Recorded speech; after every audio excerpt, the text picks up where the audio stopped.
Welcome back, my friends. This is the final Exodus. In this video, I'm going to expose the fact that in the next 8 months, we are in a severe watch period. I'm going to show you the deceptions that are upon the earth right now that would even deceive the elect if it were so possible. And I'm going to help you perceive on earth what is happening in the heavens in a spiritual way. And this is a difficult video. I had to decide who is my audience. I had to make sure I was talking to the right people. There's a tendency to want to wake people up when you know something that others don't know. And I'm not going to do that with this video. I'm assuming that if you have these interests already and you're watching the subjects that I put out, that you already are in the know and that you are on the cutting edge and you are watching. So throughout this video, I'm taking the position that you know what I'm talking about. And it's okay if you don't. Message me and I will help you. But this is for people who already know what is going on. And I'm going to sharpen you. I'm going to try to sharpen you. Or maybe I should say, the Lord, I pray, will sharpen you through me. Because I can't do anything, can I? So I give all the credit and glory to God, who has been opening my eyes and showing me things I couldn't possibly know. So let's get going. So I declare that this is a severe watch period. This is not a mild watch period. This is not a moderate watch period. This is not a considerable watch period. This is a severe watch period. And I say that because we are entering into a time that I've been waiting almost 10 years for. 10 years for this very time. And we've entered into this time. And you say, well, what have you been waiting for? What makes this a severe watch period? Why is this a severe watch period? Have you guys ever studied the word 70? I rest my case. That's why this is a severe watch period. We are in the 70th year. Do you know what I mean? If you don't know what I mean, you should study the word 70. Because this short video cannot accomplish everything. So I'm assuming you know what 70 means. So look at this word 70. 70 Shavuots, or 70 Feast of Weeks. 70 Shavua have been decreed for your people and your holy city. Yep, 70. And we're in the 70th right now. The 70th from the second verse, which says, from the issuing of a decree to restore and rebuild Jerusalem. That decree took place in 1947. And 70 Shavuots have been decreed to what? To anoint. Anoint? Anoint the most holy. It doesn't say the most holy place. That word place doesn't exist in the Bible. That's why it's in italics. You could triple click on it. Nothing happens. It's not there. So the interpreters they're trying to change from Hebrew to English, and they take liberty in giving you what they think it means. So they put the word place, which is not bad, but it's to anoint the most holy. That's what it says. And what is the most holy? I mean, you know, right? It's Israel. It's Israel. From Genesis to Revelation, it's always been the covenant that he keeps with Israel. The most holy. The human family that is set apart for the service of the Lord. And they haven't received their Messiah yet. They have not received him, but they will. Because after 70 Shavuots, they're going to receive him. That's what the scriptures say. And you know that. 70 Shavuots have been decreed for Israel to anoint the Most Holy. They're going to receive him. We're in the time right now. Do you know that they haven't even been a nation for 70 years yet? We're in the 70th Shavuot. Yep, we sure are. But the issuing of the decree went forth on November 29th, 1947. Add 70 years to that, and you get November 29th, 2017. We're only in September of 2017. So do you think a high alert, a high watch period should be declared? Now here's the thing though. Listen to me very carefully. I'm declaring this a watch period, not a severe event period. Do you know why? I believe that the events have been unfolding for many years now, and most people haven't seen them. And so I'm saying the events are going to unfold. But I believe as large as the earth is, and as small as our little neighborhood is, the event will unfold and nobody will see it. I believe these events are going to unfold and nobody will take notice. Now that's kind of strange, don't you think? There's a deception on the earth that, now hear me very closely here. This is very important what I'm about to say. There's a deception on the earth that when something big happens, there's no way you're going to miss it. And I'm saying, oh yes, there is. There's a lot of way you're going to miss it. That's what the deception's all about. So I'm coming against deception by sharing these facts with you in this video. Hang on, I'll show you more. This is really amazing. So God declares in Romans chapter 11 that he's going to come back and he's going to save Israel. I'm not going to get into the whole passage of Romans 11. That would take a lot longer than I want to devote to this video. But just look at some of the things he says. God has not rejected his people, has he? That's what Paul says. May it never be. He hasn't rejected his people, Israel. No, he hasn't. But they haven't received him as a nation. So look down here. I say then, Israel did not stumble so as to fall, did they? No, may it never be. They're not going to fall. They're still going to come to Christ. They sure are. As a nation, that's coming. Let's go down here a little further. He tells us what he's going to do. So all Israel will be saved as a nation, just as it is written, the deliverer will come from Zion. He will remove ungodliness from Jacob.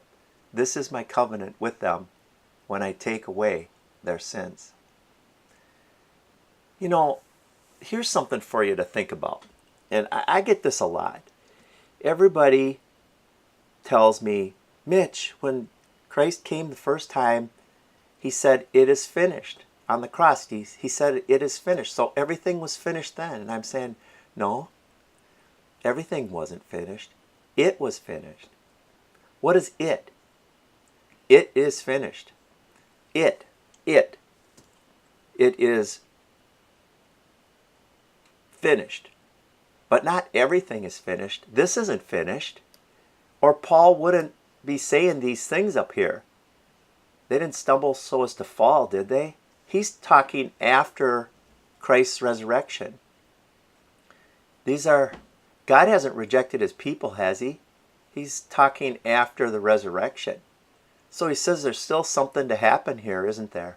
And that's the context of this. This is what still needs to happen after the resurrection. Hasn't happened yet. Oh, I'd like to say more about this, but I'm assuming you already know this. So let's move on. So there's a celestial sign in the heavens, Revelation 12. And what are we to be watching for?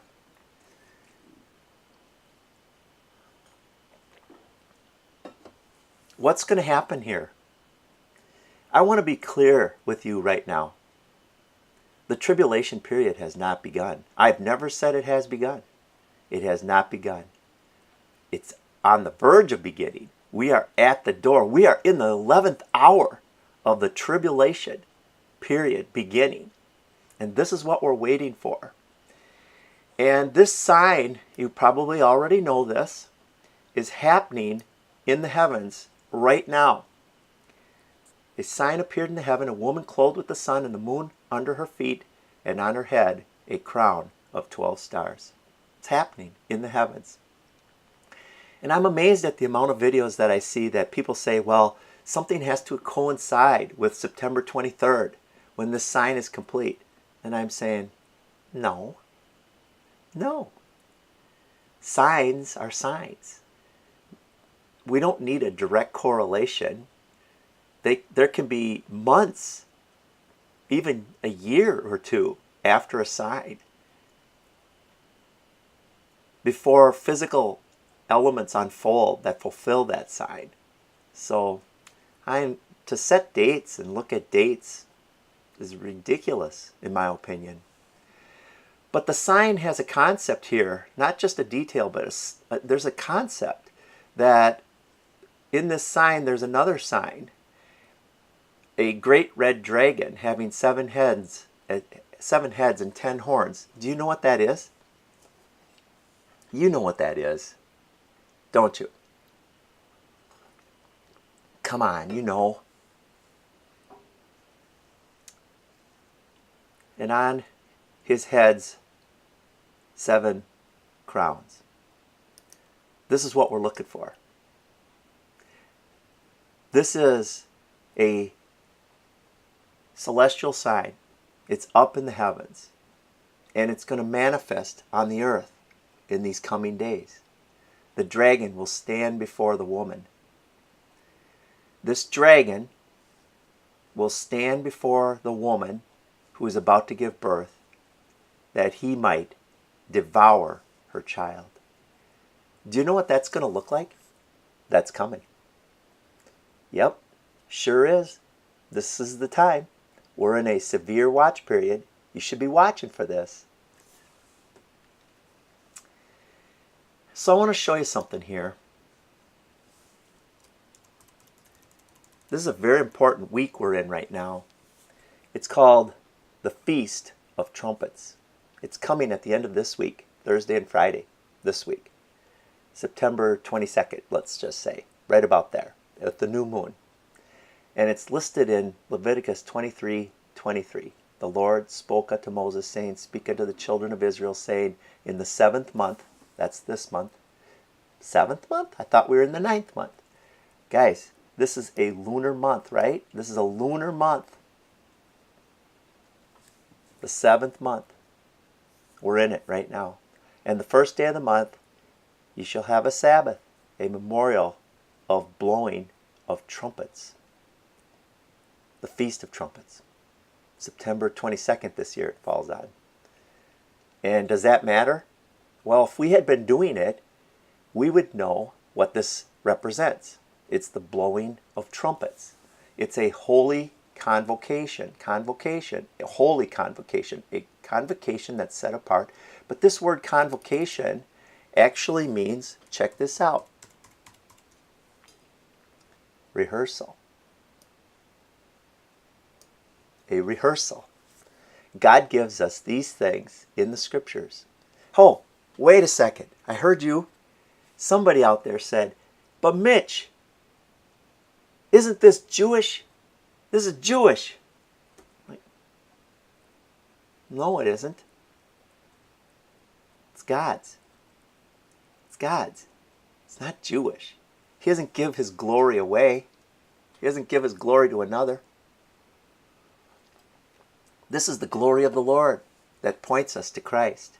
It's a rehearsal so that we can practice with a shadow the things that are real. It's a blowing of the trumpets. And do you know what the trumpet signifies? Do you? It's the blowing of the trumpet that our God is preparing for war against his adversaries. There's a war coming. And he's going to do a house cleaning on the earth. And that house cleaning begins, hear me now, it begins with the people of God.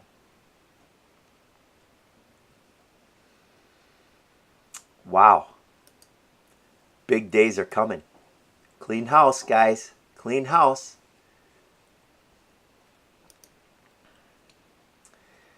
So, here are some verses I want you to pay attention to right here. Let's just open this up. Can you see it, you guys? These verses right here. The eye is the lamp to your body. The oil for the lamp is the light. Is to light. For the lamp to light it. I don't know what I was trying to say there. Let's just say this. The oil lights the lamp. You know what the oil is in these verses? The oil for the lamps of the 10 virgins, you know what that is? Come on, you guys, you need to know this. Got to have the oil that goes through the eyes. It enlightens the eyes. The light of your life is Christ. He is the oil, the Holy Spirit.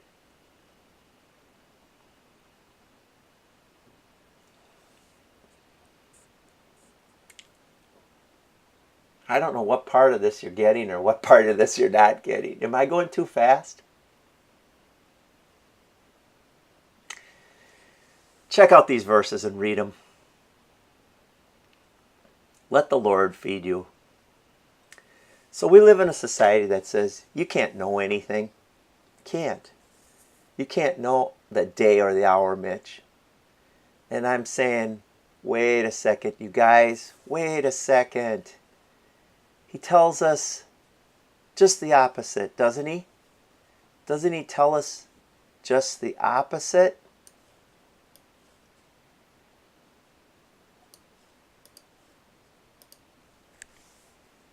That your whole body should be full of light, and that you should know that you should have golden oil flowing through your lamp, and that the 5 virgins who were foolish had no oil, right?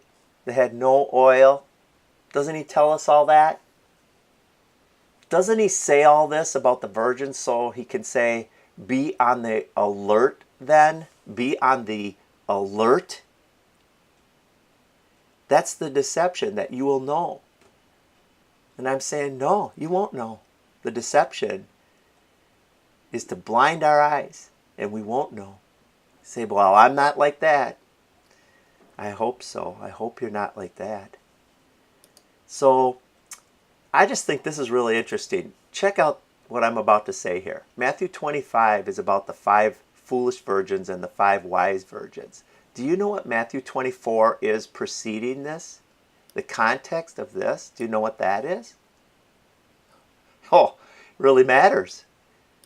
It's the sensible and faithful slave to righteousness. It's the one who's a slave to rightness,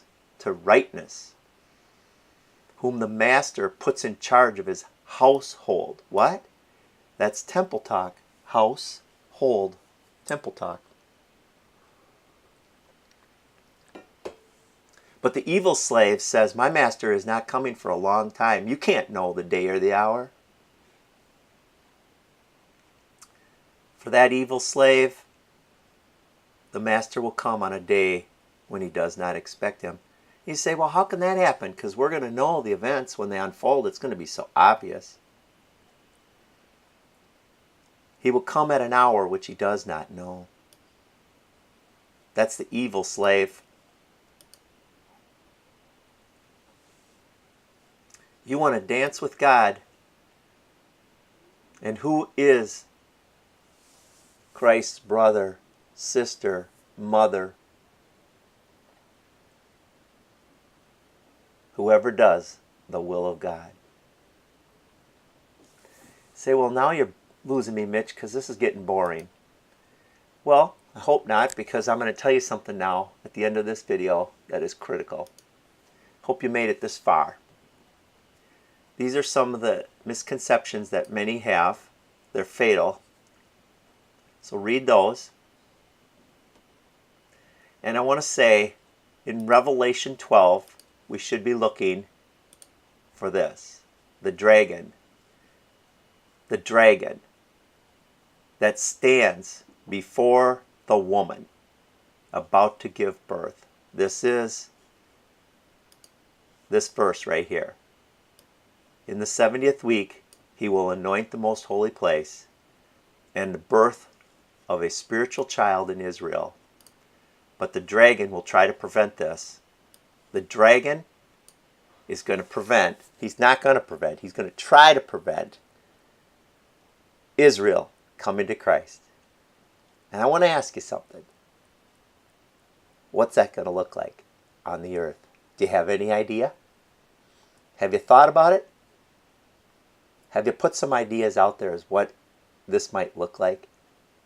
That's important, because how are you going to see it if you have no perception of it? It's coming now. It's coming in the next year. This is going to be fulfilled. It's coming. In the 70th Shavuot.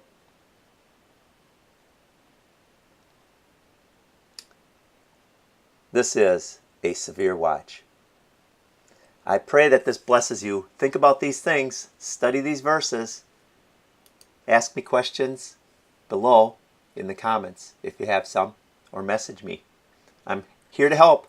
So blessings, guys. I'll see you soon.